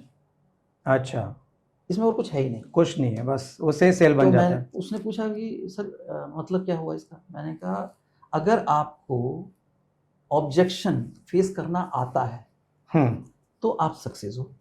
क्या बात है, बहुत बढ़िया। फिर मैंने कहा कि अगर आपको ना सुनना आता है तो आप सक्सेस हो। तो डायरेक्ट सेलिंग में जो व्यक्ति ना सुनना सीख गया वो सक्सेस है। क्या बात है, ये बिल्कुल क्लियर है। तो डायरेक्ट सेलिंग को एक वर्ड में अगर बोलें तो वो ये है, ऑब्जेक्शन को फेस करो। अब ऑब्जेक्शन फेस करना कोई बहुत हिम्मत की बात है। लेकिन सर सॉरी मैं बीच में बोल रहा हूँ, वो जो है लेकिन उसके पास पेशेंस नहीं रहता ना सर, कंटिन्यूसली वो कर रहा है। वही हाँ तो इसके लिए क्या है कि जब हम किसी को लेके आ रहे हैं, देखिए अगर सपोज मैं आपको इस बिजनेस में ला रहा हूँ तो मुझे दो तरह से देखना है इसको। अच्छा, एक चीज है, लीडर तो बहुत है जी। इस इंडस्ट्री की। एक और सबसे बड़ी इशू हुआ है कि लीडर बेसिकली एक तजुर्बे के साथ बनता है, एक्सपीरियंस के साथ। बिल्कुल। हम लीडर यहाँ पे एक टैग के बाद है, मतलब एक उसका सरनेम की तरह लीडर बना देते हैं। अभी जैसे सपोज कीजिए मेरे साथ कोई भी है तो मैं बोलूँ ये भी लीडर है, ये भी लीडर है, ये भी लीडर है। तो हम लीडर बांट रहे हैं, लीडरशिप को बांटी जा रही है। तो लीडर तो बेसिकली एक टैलेंट है, एक वो चीज़ है जब लोग खुद उसकी तरफ चलते हैं। मतलब लीडर है कौन? लीडर वो है जो जिसके पीछे लोग चलना चाहें। अब पीछे कोई है नहीं फिर भी वो लीडर है। बिल्कुल। आप सोच के देखिए, ये डायरेक्ट सेलिंग का एक सबसे बड़ा इशू भी है कि इतने बड़े नाम को, लीडरशिप को आप किसी को ऐसी दे रहे हो। तो वही तो मैं आपको मतलब स्टार्टिंग पहला में लेवल जो है, पहला लेवल आपने अचीव किया, वो कहते हैं ही इज अ लीडर। ये एक तो ये तो हमें, अगर मैं आपको लेके आ रहा हूं तो मैं आपसे ये बोलूंगा कि साहब देखिए समय लगेगा। अब यहीं पे है जो मैं आपको कहने वाला था कि बारिश हो रही है, मुझे और आपको निकलना है। तो क्या करें? हम ना निकलें? जाना है क्योंकि उधर उस पार जाना है और बारिश हो रही है। तो सर इसमें इशू क्या है? वाटरप्रूफ कोई चीज ले लेंगे ना। 100%। कितना सिंपल है। पानी से डरें? छोटा सा ये। अब इस इंडस्ट्री में रिजेक्शन के बिना आगे बढ़ ही नहीं सकते, तो फिर रिजेक्शन प्रूफ हो जाओ ना। बिल्कुल बिल्कुल। तो एक शब्द आता है rejection proof, water proof. Rejection proof, water proof आपने लिया तो अब भीगेंगे नहीं, रिजेक्शन प्रूफ ले लो ना। तो रिजेक्शन प्रूफ क्या है? आपको अपना माइंड सेट ऐसा बनाना है कि सामने वाले का रिजेक्शन सुनना ही नहीं। आप मुझसे बोल रहे हो सर ये बिजनेस तो मेरे मतलब का नहीं, तो मैं आपसे बोलूंगा सर मुझे समझ में नहीं आया, बताइए तो एक बार और क्या कह रहे हैं चाह रहे हैं। तो सर ये मेरे मतलब की चीज़ नहीं। मतलब आप ये कहना चाह रहे हैं कि आप पैसा कमाना नहीं चाहते? नहीं मैं पैसा क्यों नहीं कमाना चाहता, बट ये मेरे मतलब की चीज़ नहीं। भाई आप तो ये कहना चाह रहे हैं, तो फिर मैं आपको बोलूंगा कि अगर आप इधर नहीं जा रहे हैं तो कुछ तो करेंगे। तो आप बेसिकली ऑब्जेक्शन अगर हैंडल करना सीख गए और रिजेक्शन को फेस करना सीख गए, बहुत बढ़िया। इस बिजनेस में डर है जो आपको थकाता है, मुझे तो और कुछ नहीं लगता।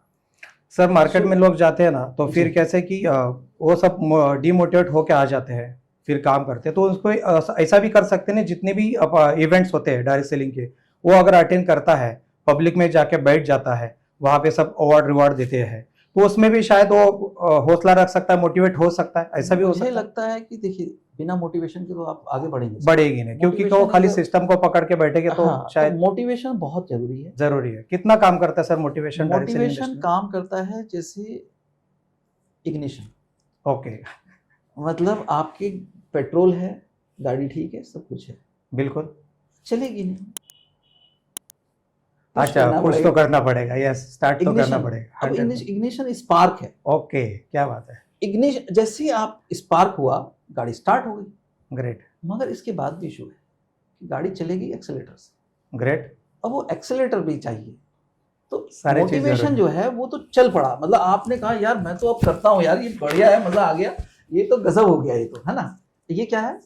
ये मोटिवेशन हो गया। अब अटक गए आप, क्योंकि थोड़े से तो आगे बढ़े। यस यस यस, यहाँ से इशू आता है। ग्रेट, यहाँ अब क्योंकि मोटिवेशन जो है वो बहुत लंबा काम नहीं करता। क्या बात है। मोटिवेशन तो वो गुब्बारा है जिसमें छेद मतलब है। हर बंदे को एजुकेशन स्टार्टिंग से अगर आप करोगे हाँ, तो वो अच्छा टिक के काम कर मुझे सकता आज है। तक लगा, आप हो या मैं हूँ, हम्म, मैं आपसे पूछूं सर आप क्यों 12 घंटे काम करते हो या 16 घंटे, अच्छा, तो जवाब होगा सर कुछ करना है। कुछ करना है, उसके अंदर कुछ अब तो है। आपकी ना कोई सीनियर है ना कोई अपलाइन है, फिर भी आप कर रहे हो, अंदर से एक ना ही आप मोटिवेशन के लिए कहीं जा रहे हो। तो इसके मतलब एक चीज़ है जो सबसे पावरफुल होती है, वो है आपका विजन, वो है आपका गोल, वो है आपका ड्रीम। Great great great. तो अगर आपको, तो मैं एक चीज़ जानता हूँ कि वाई अगर क्लियर नहीं है, जैसे मैंने कहा कि जब मेरे पास 40 लोग बचे तो मैंने उनका वाई क्लियर किया जी, और जब उनका वाई क्लियर हो गया तो वो मेरे साथ आए। क्या मैंने बात है, उनसे एक great। ही बात बोली, क्यों करना चाहते हो, पहले तो मुझे ये बताओ। जितना वाई क्लियर होगा वो आगे निकल वो जाएगा। आगे निकल जाएगा, नहीं तो नहीं निकलेगा। ग्रेट। मैं एक चीज़ बोलता हूँ, देखिए सक्सेस के लिए ना वैसे तो बहुत सारी चीज़ें हैं, मगर आप मुझसे पूछेंगे मेरा मतलब सक्सेस मंत्र क्या है, जी, तो मैं 2-3 चीज़ें हैं जो मैं बताता हूँ कि डेली एक्शन प्लान है, कंसिस्टेंसी है जी, और पेशेंस है। बिल्कुल, काम करो, लगातार काम करो और धैर्य रखो, ग्रेट। आप पहुंच ही जाओगे। एक और चीज़ है जिसको मुझे लगता है जो बहुत इम्पोर्टेंट है, मैं अक्सर बोलता हूँ और ये बहुत कॉमन बातें हैं जो मैं आपको बताने जा रहा हूँ, बट मैं चाहूँगा कि आपके व्यूअर्स को भी पता चले। देखिए सबसे पहले विज़न, बिना विज़न के तो कुछ भी नहीं, कुछ भी नहीं होगा। मैं 5 साल बाद कहाँ होऊंगा, 10 साल बाद कहाँ होऊंगा, अगर आप ये नहीं देख पा रहे हैं, जैसे कोई मुझसे पूछे उसका कोई प्लान चाहिए आगे का, वो एक विजन चाहिए, वो क्लियर चाहिए। जैसे कि हम लोग 2026 में बैठे, 2027 में आपका क्या है, 28 में क्या है, 29 में क्या है, ये पूरा एक्शन प्लान तो चाहिए। 2020 में क्या है, 2030 में क्या है जी, जैसे हम कह रहे हैं, मुझसे कोई पूछे तो मैं बोलता हूँ कि हाँ, मुझसे कई बार आगे पूछते हैं सर आपका कंपनी का विजन क्या है, मैं कहता हूँ सर हम 200 साल कंपनी चलाएंगे। ग्रेट, बहुत बढ़िया। तो मैं 200 साल के बाद का ये देख रहा हूँ कि भाई अभी बात करेंगे हम, तो विजन एक चाहिए। अब विजन आपने बना भी लिया, मैं मतलब कह रहा हूँ 200 साल, तो आप मुझसे पूछोगे सर क्यों, क्यों सवाल उठता है, रीजन क्या है, रीजन क्या है, तो विजन के बाद आता है रीजन, राइट, मतलब ड्रीम है, क्यों है, आप 1 करोड़ की गाड़ी क्यों खरीदना चाहते हो, राइट, कुछ तो अंदर। विजन के बाद है रीजन, रीजन के बाद है डिसीजन। डिसीजन, मैंने अपनी जिंदगी में 2 चीजें जो बहुत बड़ी मतलब मैं वैली में चला गया, मतलब जिसको कहते हैं ना कि मैं तो खत्म हो गया था, फिर डिसीजन लिया। पहला डिसीजन कि मैं कुछ और करूं, उससे बेहतर है कि मैं यही करूं जी। दूसरा डिसीजन कि मेरे पास जो बचा है, बजाय इसके कि मैं इस बात के लिए कि लोग जो चले गए उनकी बात करूं, जो बचा है उस पर काम करूं जी। ये डिसीजन थे। हर वो चीज जो आपकी जिंदगी में हुई है आज तक, वो किसी ना किसी डिसीजन की वजह से, डिसीजन के वजह से 100% कोई तो कारण होता है। अब मैं आज आपसे एक बात कहता हूं कि आपने एक डिसीजन लिया कि मुझे विनर स्टॉक शुरू करना है जी। अच्छा, जिस दिन तक डिसीजन नहीं लिया था उस दिन से पहले करा था क्या? हाँ, ये भी बात है, नहीं किया था। तो डिसीजन लिया, उसके बाद हो गया, डिसीजन लिया उसके बाद शुरू हुआ। अब मैं एक चीज बोलता हूँ कि देखिए डिसीजन जो है वो कैसे काम करता है, ओके, क्योंकि डिसीजन जब होगा तभी कुछ होगा। हाँ, कई बार डिसीजन के बिना भी कुछ होता है, जैसे कभी होगा कभी नहीं भी होगा, मगर डिसीजन के बाद होगा ही होगा, ये फर्क है डिसीजन का। तो विजन, रीजन, डिसीजन। आज आप सपोज कीजिए आप चाहते हैं कि मैं चीफ मिनिस्टर बनूं जी, महाराष्ट्र जी, ये आपने डिसाइड किया आज। तो सबसे बड़ी बात है जो डिसीजन है ना, वो आज तो नहीं हो जाएगा, अभी सोच के अभी बन जाएंगे, तुरंत नहीं होगा। तो ये फ्यूचर के लिए लिया गया है। पहला प्लान बनेगा, उसके बाद डिसीजन होगा डिसीजन फ्यूचर के लिए है। फ्यूचर के लिए। मतलब हम जो डिसाइड करते हैं फ्यूचर डिसाइड करते हैं। राइट, कभी भी डिसीजन आज के लिए है ही नहीं, बिल्कुल फ्यूचर के लिए है। बिल्कुल। तो जो फ्यूचर को डिसाइड करना है वो आज करना है। ओके, तो हमें बट वो करना कब है, प्रेजेंट में करना है। प्रेजेंट में करना, तो प्रेजेंट का डिसीजन फ्यूचर डिसाइड करेगा। फ्यूचर डिसाइड करेगा। मगर- correct correct sir, correct. Future lead करता है प्रेजेंट को। क्या बात, कैसे? बहुत बढ़िया। आप इसको समझिए, आपने डिसाइड किया कि मुझे चीफ मिनिस्टर बनना है या जी। अपना एमएलए बनना है, मेंटली थोड़ा सा प्रिपेयर हो गया। एमएलए बनना है। हम्म, तो डिसीजन कब है, 5 साल बाद या 10 साल 5 बाद? साल के बाद। आपका काम क्या होगा अब आज से? आप अब पॉडकास्ट नहीं करेंगे, आप अपना एक पहले तो समाज सेवा समाज सेवा, इमेज लोगों के साथ कम्युनिकेशन करना, आप किसी बातचीत पार्टी से करना, जुड़ेंगे, वहां आप काम थोड़ा करेंगे, रिसर्चिंग करूंगा। है ना? बिल्कुल ये- बिल्कुल। तो देखिए, डिसीजन फ्यूचर में लिया बट लीड काम आज से चालू किया। आज से चालू। ग्रेट। तो future always decision of future lead your present. क्या बात है, बहुत बढ़िया। तो विजन, रीजन, डिसीजन, और इसके बाद आता है एक्शन। जी, ये तो होना चाहिए 100%। क्योंकि डिसीजन ले लिया, हाँ, अब एक्शन में उसको कन्वर्ट करना चाहिए। डिसीजन लेने के बाद भी तो आप बैठे रह सकते हैं। हाँ, काम करने का जरिए वही है ना, क्यों कर रहे हैं, वाई क्लियर हो गया उसका। तो डिसीजन अगर एक्शन में नहीं आए हम्म, तो फिर बाकी तीनों चीजें भी वेस्ट हो गई। क्या बात है। तो एक्शन। अब यहाँ से एक चीज बस और जोड़नी है, बाकी और कुछ भी नहीं जोड़ना है, और वो है आपका कंसिस्टेंट। क्या बात है, अगर बहुत आप बढ़िया। कंसिस्टेंसी, तो बहुत मजा आ रहा है सर आपके साथ बात तो करके। कंसिस्टेंसी बेसिकली डिसिप्लिन और कंसिस्टेंसी लगभग एक ही चीज है। जब आप डिसिप्लिन्ड होते हैं तो हर चीज रेगुलर करते हैं, जी। और जब आप कंसिस्टेंट होते हैं तो भी आप डिसिप्लिन्ड हो जाते हैं। जी, बहुत simple। बहुत बढ़िया। तो मैं ये मानता हूँ कि अब जो एक सवाल जो आपका है कि नए लोगों को कैसे शुरू करना है, जी, तो नए लोगों के लिए मेरे पास है एक तो ये कि वो अपने सीनियर को फॉलो करें, नंबर 1। एक बात। दूसरा, वो सिस्टम को फॉलो करें, नंबर 2। क्योंकि सिस्टम सिखाएगा, जी। सीनियर करेक्ट करेगा। जी, तीसरी चीज है डीएपी पे काम। क्या बात है। और चौथी डेली चीज है- एक्शन प्लान। हाँ, पेशेंस रखें। बिजनेस में पैसा है, इस पे बिलीव करें, भरोसा करें, और गारंटेड पैसा कमाएंगे अगर इस पे भरोसा नहीं, क्योंकि फिर अगर आपको भरोसा ही नहीं है तो फिर आप इसमें है क्यों। दूसरी बात, मैं ये मानता हूँ कि क्योंकि हमारे साथ भी बहुत यंग जनरेशन आ गई है जी, और जो इंडस्ट्री में आ रही है, और जी। एक चीज करके कि वो अब करियर हाँ, ढूंढ रहे हैं। हम लोगों ने करियर नहीं ढूंढा था, हम लोग करते गए बस करियर हाँ। बन गया। मुझे लगा, मुझे जैसे स्पार्क किया किसी एक चीज ने कि मुझे फॉरेन टूर जाना है, जी, वो मेरा ड्रीम था। ड्रीम था। वो किया तो मैं छोड़ भी सकता था। हाँ, फॉरेन टूर हो गया, अभी क्या करना है, हाँ, बस हो गया। लेकिन तो continue मगर करें। अभी लोग कैरियर, तो जैसे नए लड़के बच्चे मुझसे पूछते हैं कि हम्म। भाई कितने दिन काम करना है, जी, तो मुझे लगता है, मैं हमेशा एक बात बोलता हूँ, देखिए 6 साल से 10 साल, आप 6 साल में भी बहुत सक्सेस हो सकते हैं, 10 साल में गारंटेड। मगर ये जो समय है, इसको कैसे आपको निभाना है, ये आपको देखना है।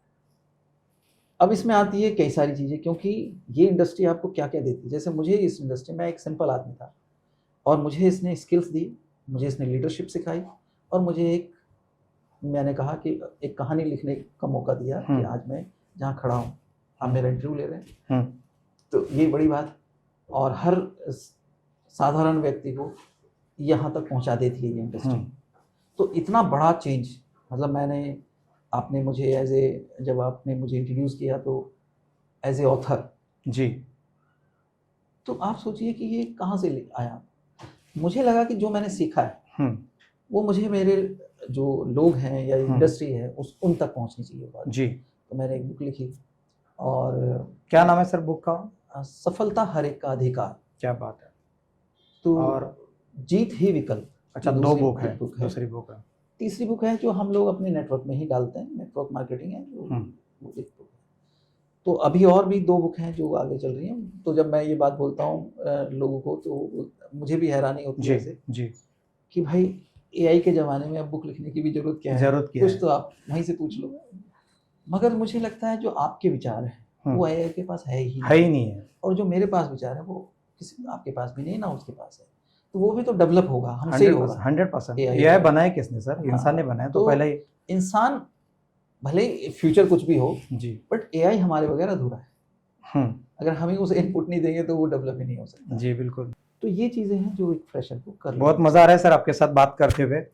सर ये तो आपने अभी वापस पीछे थोड़ा जाते हैं कि एक नए लोगों के लिए आपने बताया कि रोज डेली एक्शन लेना चाहिए, डेली प्लान लेना चाहिए, सीनियर को फॉलो करना चाहिए, वो तो नए लोगों की बात होगी।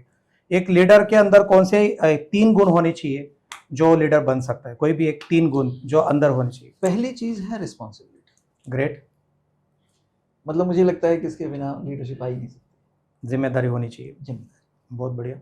अपनी टीम की जिम्मेदारी, अपने बिजनेस की जिम्मेदारी, ओवरऑल जो भी उसके पास है उसकी जिम्मेदारी। एक तो ये बहुत बड़ी बात है क्या बात है। जिसको हर किसी को, मतलब मैं ये मानता हूँ कि जो रिस्पॉन्सिबिलिटी नहीं ले सकता वो लीडर बन ही नहीं सकता। बन ही नहीं सकता।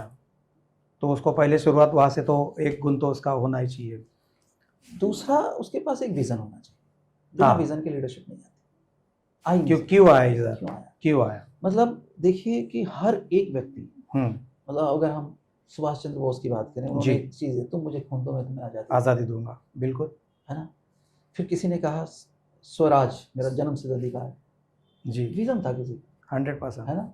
बाल गंगाधर तिलक। हाँ, तिलक जी का। हाँ।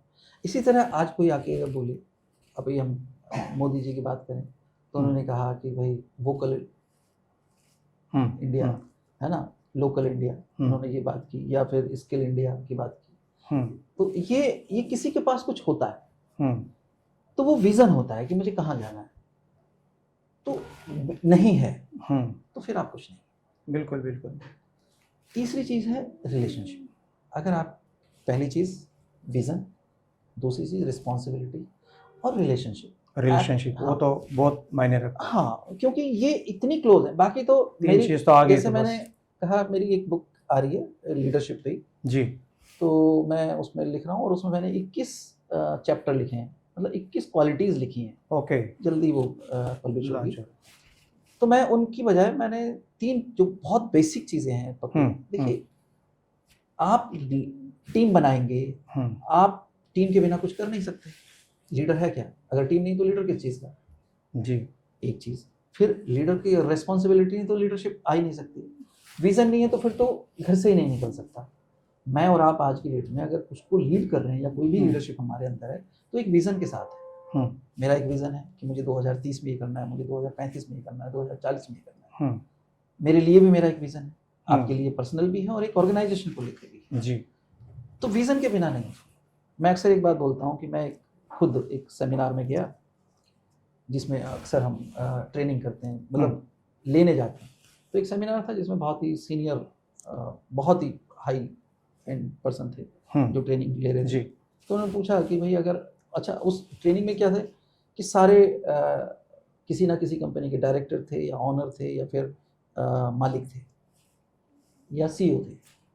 तो करीब 150 लोग बैठे हुए थे, गुड़गांव में ट्रेनिंग थी। उन्होंने एक चीज़ पूछी कि साहब ऐसी कोई कंपनी बताइए, मतलब जिस कंपनी का कोई विज़न ना हो, क्या आप उसमें एक साल काम करना चाहेंगे? जी। उन्होंने कहा नहीं। फिर उन्होंने कहा अच्छा 6 महीने काम करना चाहोगे अगर ऐसी कंपनी का विज़न ही ना हो? तो किसी ने कहा नहीं। फिर उसने पूछा कि आप 1 महीना काम करना चाहोगे अगर ऐसी कंपनी में जिसका कोई विज़न ना हो? तो मना कर दिया। मतलब विज़न पहली चीज़।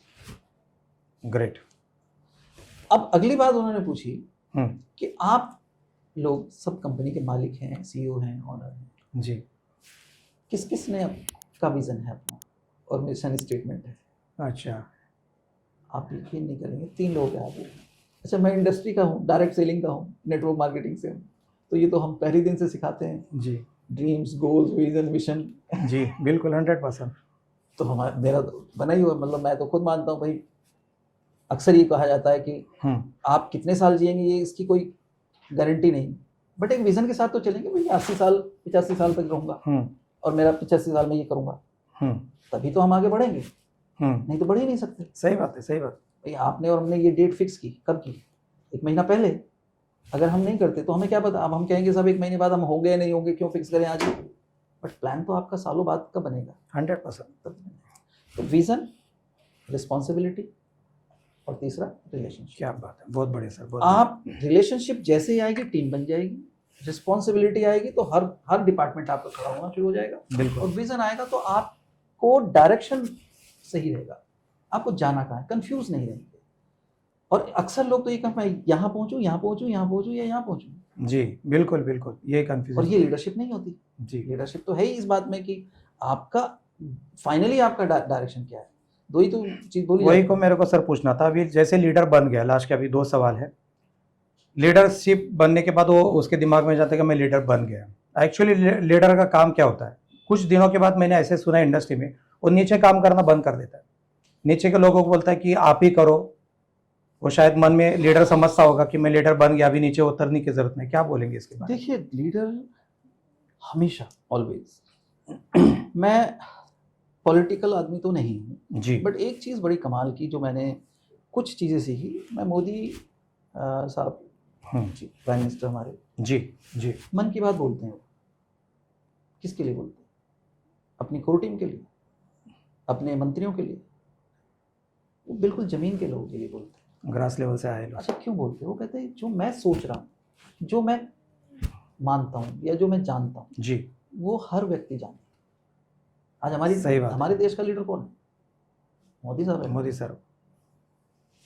ये इसलिए बहुत इंपॉर्टेंट है, इसको समझने की जरूरत है हर लीडर को। मतलब उनको ये चीज को कनेक्ट करना चाहिए। आपने किया, लेकिन लोग नहीं कर पाते। लोग तो बोलते हैं पॉलिटिशियन अलग चीज है, नेटवर्क मार्केटिंग अलग चीज है। तो एग्जैक्टली, पॉलिटिकल पार्टी और डायरेक्ट सेलिंग एक ही जैसी चीज़ है। यस, ये मेरा कहना था। बिल्कुल एक जैसी बिल्कुल है, उधर भी लीडरशिप होती है, यहाँ पे भी वो लीडरशिप भी होती है। सेमिनार करते हैं, सेमिनार वो भी करते बड़े हैं। बड़े प्रोग्राम्स यस करते हैं। यस, हमारे यहाँ ओपन भी ग्राउंड में करते हैं। ओपन ग्राउंड में करते जी। हैं, हमारे यहाँ भी सब हो रहा होता है। बिल्कुल। और वहां पे भी कोर टीम है, बिना कोर टीम के कोई नहीं मिल रहा। तो सबसे जो खास चीज है कि आप, ठीक है, आप फेस टू फेस ना मिले, मगर आपका मैसेज आपके फ्रेशर तक पहुंचना चाहिए। राइट। अगर आपने पीछे छोड़ दिया तो लोग आपको भूल जाएंगे। मैं एक चीज बोलता हूँ, अभी एक ट्रेनिंग थी हमारी गोवा में जी। तो मैंने नई चीज दी और उसमें आपको ये बात समझ में आ जाएगी। मैंने बोला 3S होने चाहिए आपको if you want to be success. 3S। 3S। Okay. पहला, shut up. Shut up. Shut up का मतलब है कि चुप रहो, सीधा हिंदी में। तो किस लिए चुप रहो? मतलब फिर बात यह है कि थोड़ा समझिए, आप गूगल भी कर सकते हैं। 1,97,000 एक्सीडेंट होते हैं हर दिन पूरी दुनिया में। My God. आपका और मेरा हुआ क्या? नहीं। हम भाग्यशाली हैं कि नहीं? 100%। इतने भाग्यशाली हैं कि हम एक्सीडेंट फेस करते और शायद हम सालों तक बिस्तर पे पड़े रहते। बिस्तर पे पड़े रहते। मानते हैं आप इस बात? 100% सर। फिर हमें ये शिकायत करने की जरूरत है कि यार एसी ठंडा नहीं कर रहा है, ये चाय में चीनी कम है, जरूरत ही नहीं उस चीज। या अपलाइन काम नहीं कर रहा है, सपोर्ट नहीं करता है, डाउनलाइन मेहनत नहीं करती है, ये टाइम से नहीं आया, ये नहीं हुआ। हम लोग शिकायतों के अलावा और करते क्या? बिल्कुल बिल्कुल भैया दूसरी बात, हर 1 सेकंड में 2 लोग मर रहे हैं। हर 1 सेकंड में 2 लोग दुनिया में मरते हैं। आप और मैं मर रहे हैं क्या? जिंदा है, जिंदा है। हमारे घर वाले भी जिंदा है, बिल्कुल अभी तक तो है। 100% सर। अब मुझे बताइए, मैं और मेरी फैमिली कितने भाग्यशाली हैं। बिल्कुल। इतने भाग्यशाली होने के बाद क्या हमें शिकायत करनी चाहिए? तो शट अप मतलब नो कंप्लेंट, इसको तो जिंदगी से निकाल देना चाहिए, दिमाग से निकाल देना चाहिए। दूसरी चीज है stand up. Great great sir, great. मतलब शूट अप बोलता हूँ मैं इसे। शूट अप पहला है, शट अप, शूट अप। कोई भी अपॉर्चुनिटी अपने आप नहीं आएगी, अच्छा, जाना पड़ेगा, क्रिएट करना पड़ेगा। क्रिएट करना। Great sir. कोई आदमी आपकी मदद करने नहीं आएगा। सक्सेस आपको चाहिए, राइट। गाड़ी आपको चाहिए, घर आपको चाहिए, पैसे आपको कमाने तो उठो आपको यार, जाना चाहिए। खड़े हो जाओ और निकल पड़ो। मेहनत करनी पड़ेगी। सही बात है। कुछ भी कुछ रेडीमेड मिलने वाला नहीं। कुछ भी अपने आप नहीं। बिल्कुल। पहला शटअप, 2 हो गया। शिकायत करनी बंद कर दो। Third shoot up. तीसरा है स्टैंड अप, मतलब शो अप, खड़े रहो। जिसको हम तो show up. Shut up, shoot up, show up. Show, दिखने शुरू हो जाओ, चलता फिरता शोरूम है अपना। दिखने शुरू हो जाओ, जितने बिल्कुल। दिखोगे उतने बिकोगे। बिल्कुल बिल्कुल, बहुत बढ़िया। अगर लीडर दिखना बंद हो गया, खत्म हो जाएगा काम बंद हो गया। काम। ये बहुत बहुत मज़ा आ गया सर आपके साथ बात करके। मेरा लास्ट एक सवाल है सर। 2026 में नए यूथ आ रहे डायरेक्ट सेलिंग इंडस्ट्री में, उसके लिए आप क्या मैसेज दोगे? हाँ, ये बहुत अच्छा सवाल जी है सर, आपका। जी सर। और मैं नए लोगों के लिए, जो नए लोग हैं, नई इवन की नई जनरेशन जिसकी बात कर रहे हैं, यूथ की बात कर रहे हैं, पहली चीज तो मैं इंडस्ट्री को लेकर बात करूंगा। जी सर, जी सर। ये इंडस्ट्री बहुत आगे जाने वाली है। मतलब अभी तक जितना भी इस इंडस्ट्री में हुआ है वो बहुत थोड़ा है। मतलब मुझे लगता है कि ये 10% हुआ है। जी वजह है, एक तो हम हिंदुस्तान में हैं पहली जी बात, जी और डायरेक्ट सेलिंग एक ऐसी इंडस्ट्री है जो लोगों के साथ होती है, बिल्कुल और हमारे पास जनसंख्या की कमी नहीं। बिल्कुल पहली बात तो आपके पास रॉ मटेरियल बहुत है, जी तो ये चिंता है ही नहीं कि साहब आपके लोग कहाँ से आएंगे। अगर हम लोग स्वीडन में या स्विट्जरलैंड में होते या यूरोप में होते तो शायद हम लोगों के लिए बहुत टफ होता ये बिजनेस करना। हम्म, तो पहली चीज़ तो ये कि इसके बारे में तो निश्चिंत रहें कि यहाँ पे लोगों की कमी नहीं। इसका मतलब आपके पास प्रॉस्पेक्ट की कमी नहीं। जी इंडस्ट्री इसलिए बड़ी होने वाली है कि दो बहुत बड़ी वजह हो बन गई। एक तो हम इतनी बड़ी इंडस्ट्री, इतनी बड़ी जनसंख्या, गवर्नमेंट ऑफ इंडिया ने के पास कोई ऐसा तरीका ही नहीं है कि वो सबको जॉब दे सके, बिल्कुल रोजगार दे सके। बिल्कुल तो दूसरा नाम अगर हम बात करें एम्प्लॉयमेंट का, तो वो डायरेक्ट सेलिंग के अलावा और कुछ बचता नहीं है आपके पास। गवर्नमेंट सेक्टर में तो जॉब है ही नहीं, प्राइवेट सेक्टर में भी जॉब नहीं है। उसके पीछे एक रीज़न आ गया है, एआई की जब बात कर रहे हैं। हर बड़ी ऑर्गेनाइजेशन, हर कॉर्पोरेट आज लोगों को हायर नहीं कर रहा जी, वो फायर कर रहा है। बिल्कुल बिल्कुल एक मेल आता है रात को और कहा जाता है कि ये आपके अगले 3 महीने का सेटलमेंट है और आप कल से नहीं आएंगे। राइट सर, आप सोच के देखिए क्या हो रहा बिल्कुल है। बिल्कुल सर, मतलब आज आप जहाँ खड़े वहां आप अगले दिन नहीं। तो फिर बचता क्या है लोगों के पास डायरेक्ट सेलिंग के अलावा? कुछ भी नहीं बचता। तो मैं एक चीज तो ये है कि ये इंडस्ट्री, बस भरोसा रखिए अगले 5 साल तो ये सब चमत्कार होने वाला है। बिल्कुल शायद आज हम अपने आप को ये कह रहे हैं कि साहब हमको लोग डाउट पे देखते हैं, आने वाले लोग टाइम में ये होगा कि लोग आपको एक अलग ही लेवल पे देखेंगे। बिल्कुल और फर्क तो आया है, बहुत बड़ा फर्क है। बिल्कुल पहला फर्क ये आया कि गवर्नमेंट ऑफ इंडिया के जो रूल्स आ गए हैं जी, उसकी वजह से एक फर्क उसकी वजह से फर्क आ गया। उससे जो फेक कंपनीज थी और जो जेन्युइन कंपनी, दोनों में हम लोग काम करते थे तभी वो रूल्स वगैरह नहीं थे, अभी आ गए हाँ। तो बहुत सारा इजी हो गया सब चीज। तो ये एक चीज है। बस मैं एक बात बोलूंगा कि यकीन रखिए, इंडस्ट्री पे यकीन रखिए, और इस इंडस्ट्री में आने के बाद समय दीजिए, इंडस्ट्री को समय दीजिए कि किसी भी इंडस्ट्री में आप रातों रात अमीर नहीं हो सकते जी, ये है ही नहीं। और इस माइंडसेट से अगर आप आ रहे हैं तो फिर आप निराश होंगे। तो मेरा अपना एक्सपीरियंस ये है कि 3 से 5 साल में आप, जैसे मैं मानता हूं कि 1 साल के बाद आपकी इनकम ठीक ठाक होने लगती है, आपके खर्चे निकलने लगते हैं। 2 साल बाद आपकी इनकम ऐसी होने लगती है, आप परिवार चला लेते हो अच्छे से।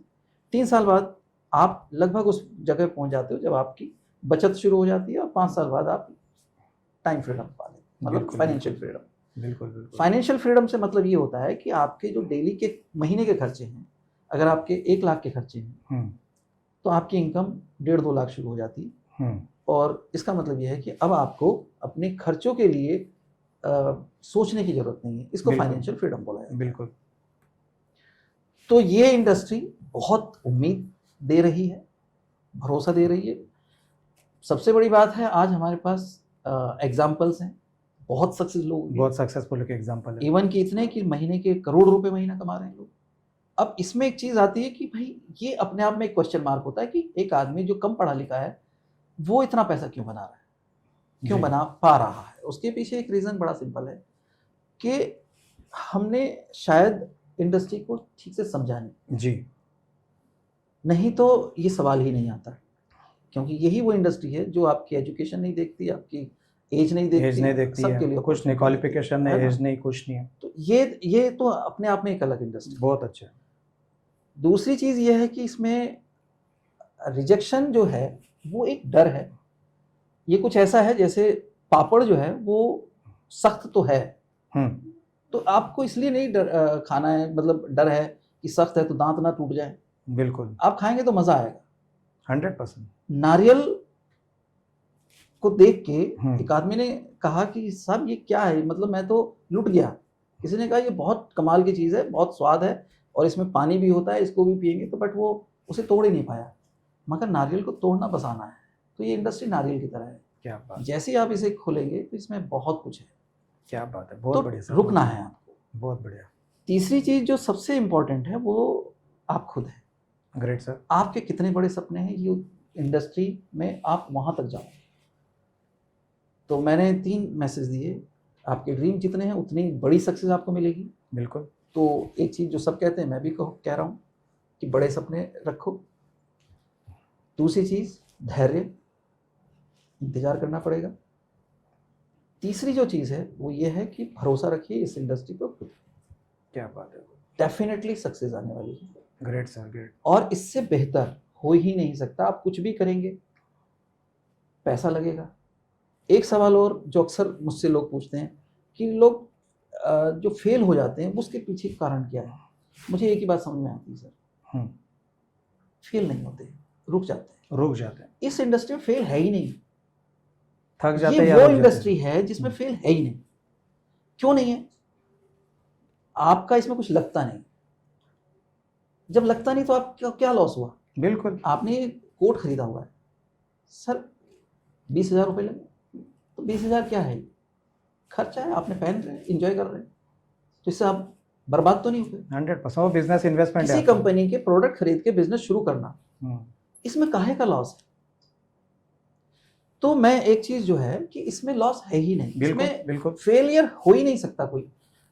मैं जब फेल हुआ मैंने सिर्फ इसको ये समझा कि यार मेरे से कुछ कमी छूट गई। जी बिल्कुल। तो मैं फीडबैक 100%। अभी भी जब मैं कोई प्रेजेंटेशन देता हूँ, कोई ट्रेनिंग करता हूँ, तो मैं अपने सारे लीडर से एक बार पूछता हूँ, भाई इसमें क्या कमी थी? क्योंकि हमें इंप्रूव भी तो करना है ना। अगर हमें फीडबैक नहीं मिलेगा तो इंप्रूव कैसे करेंगे? तो यहाँ फेलियर होने का मतलब है ये फीडबैक है कि आपने अभी उतनी तैयारी नहीं की जितनी की करनी थी। कुछ लोग मुझसे बोलते हैं सर मेरी टीम काम नहीं कर रही, मैं काम नहीं कर रहा। मैंने कहा देखो ऐसा है, आप फील्ड में जा रहे हो ठीक है, आपकी टीम फील्ड में जा रही है ठीक है, मगर इस बात को समझो रिजल्ट क्यों नहीं आ रहा है। एक बहुत बड़ा रीजन है, हम एक पानी के बर्तन को एक गैस पे रखते हैं और गैस ऑन करते हैं। बिल्कुल। बट उसे सिम पे रखते हैं और उम्मीद कर रहे हैं अब पानी उबलेगा। एक टाइमिंग सेट करते हैं माइंड में। बट हमने सिम पे रखा हुआ है। आप मुझे बताइए कब उबलेगा पानी? टाइम जाएगा, उबलेगा ही नहीं, कभी भी नहीं। हाँ उबलेगा नहीं, खाली हॉट मतलब गर्म हो जाएगा लेकिन उबलेगा नहीं। बिल्कुल। वजह क्योंकि बिल्कुल, उसको बिल्कुल। 120 टेम्परेचर चाहिए उबालने के लिए। जी। आपने रखा है 80। Right sir. इसी तरह से सक्सेस के लिए आपको 120 लेवल पे जाके मेहनत करनी थी। क्या बात है, आप कर रहे हो 70। बढ़िया सर रिजल्ट प्रोड्यूस ही नहीं होगा। राइट। आप कह रहे हो पानी है, गैस है और ऑन है, बट ऑन मतलब उबल क्यों नहीं रहा? खाली दिखने के लिए ऑन है। आग भी जल रही है बट उतनी नहीं जल रही जितनी चाहिए उतना। आप उतनी मेहनत नहीं कर रहे जितनी करनी थी। ग्रेट सर, बहुत अच्छा मैसेज है सर लोगों के लिए, बहुत अच्छा। This is the feedback. जब रिजल्ट नहीं आ रहा तो खुद को चेक करो, as a leader, as a individual. क्या बात है, बहुत बढ़िया। तो दोस्तों ये थे एन शाह सर, बहुत मजा आ गया उनके साथ बात करते हुए। अगर ये एपिसोड अगर पूरा आप देख रहे हैं तो कई सारी चीजें आपको सीखने को मिलेगी। ये चैनल को आप लाइक कीजिए, लोगों को शेयर कीजिए। अगले मेहमान को हम लोग बहुत जल्दी मिलेंगे। बहुत बहुत धन्यवाद सर, आपने आपका कीमती वक्त दिया। Thank you sir, thank you so much. मैं आपका धन्यवाद थैंक यू करता हूँ sir. Thank you thank you so much sir, thank you.